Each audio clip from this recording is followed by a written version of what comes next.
is. Yeah. So,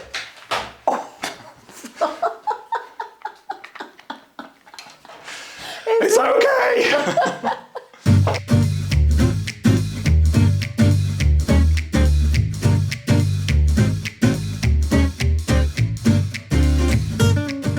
hello and welcome to today's episode of Boozy and the Beast, How to Drink Better. Now, Robin, have you ever heard of the phrase ABC? Yes, I have, Libby. It was first coined by the Jackson 5 in 1970 and then popularised by the Leicester Tigers front row in the 1990s, I believe. Well, that is great knowledge, but as this is a wine show, totally irrelevant. I'm actually referring to the phrase ABC as anything but Chardonnay. Ah, right, the devil's drink. The biggest relationship challenge I've ever faced is when I actually brought home a bottle of Chardonnay. I was almost back on Tinder. Well, it's actually a common misconception. It's a bit of a hangover in more ways than one of the 1980s fashion for those rich, buttery, heavily oaked Chardonnays. And that was then done to extremes. It hit the mass market. That built us down. It might have been that maybe you were drinking some of the cheaper stuff. Probably. Well, that is a huge mistake. Not buying cheaply, because obviously great wine comes in all different expenditures, but that misconception about Chardonnay is a huge mistake. Not all Chardonnay is like sucking on a stick of buttered oak.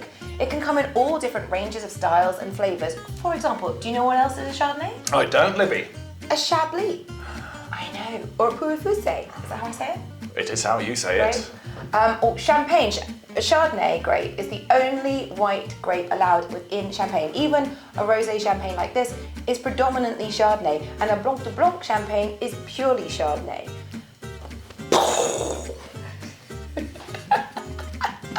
It's actually a surprisingly neutral grape. So how come there's so much variety and different flavour profiles then? Well, that's because Chardonnay, being such a versatile grape, it actually changes depending on the climate and the soils that it's grown in. So if you're cool climate, somewhere like Chablis, for example, Chablis is Chardonnay, basically you'll be getting a lot more green apple, lemony zing, more sort of minerality. And then as the climate warms, so if you're going towards southern Burgundy, again, white Burgundy is generally Chardonnay, anything slightly warmer, you'll get more stone fruits, more peaches and warm pears are coming out. And then finally, when you get somewhere really hot, like Central Australia or Napa Valley, certain areas of Napa, you'll get things like tropical, pineapple, mango, and even banana. So it changes depending where it's grown? Absolutely, but also it's a real little people pleaser of a grape. So essentially it'll take on the characteristics the winemakers choose to give it. So that's why you'll often get them oaked. Now, oaking a Chardonnay was really pioneered in Burgundy, where it's done quite elegantly.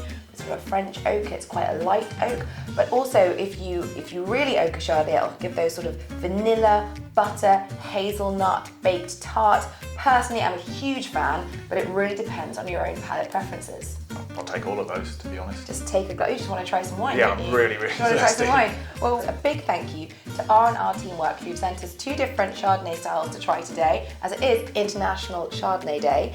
And this one, the first one we're going to try, the one that's currently in your glass, is pronounced Les Enracinés, and I'm really rooting for it. Oh, fantastic. So basically, it is... That was a joke for all the bilingual people out there, but... which is obviously not me.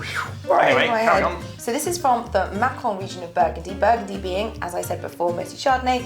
And basically the Macon's a slightly warmer version, so you're going to get probably more of those peaches and pear notes. Burgundy is, by and large, the most expensive area in the world for your wine. It's very prestigious, but this is actually done by some hip new winemakers. So it's low intervention, there's no added sulfur. It's going to be probably a bit funkier. It's vegan friendly. So it's a sort of a new style, or as they would say, a true style of Chardonnay from Burgundy. So cheers.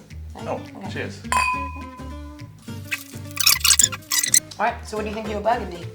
It tastes like leather-bound books and smells like rich mahogany. I've never heard that before. Well, I'm getting quite a lot of pear in here, and it is quite funky. It's got some hazelnut, so there is some sign of light oaking with that nuttiness. Anyway, that's gorgeous. On to the next.